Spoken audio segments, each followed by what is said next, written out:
Katër ndeshje të Gjiros së 27 në Ligën e parë të futbollit, shkaku i festës së Pashkëve, do të zhvillohen të hënën dhe të martën. Kampioni në fuqi, Shkëndia, është një koqire e Shkupit, skuadër e cila në këtë kampionat ka fituar vetëm 1 pikë.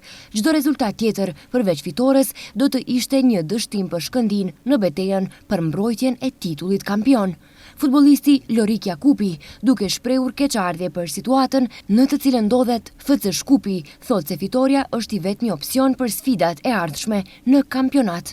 Ne dim situatën e Shkupit se është një ekip që nuk e meriton të jetë aty ku është, duke ditur se çfarë skuadre ka qenë Shkupi, por ne jemi Shkëndia dhe respektojmë çdo kundërshtar dhe vazhdojmë rrugën drejt titullit kampion për të fituar në mënyrë dominante dhe bindëse dhe të vazhdojmë me curin tonë.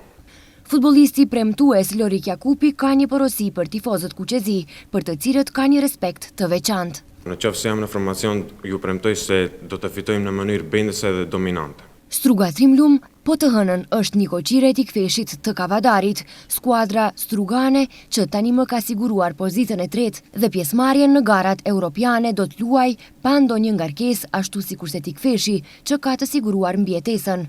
Pra në Strug pritet të zhvillohet një lojë cilësore dhe pa kalkulime.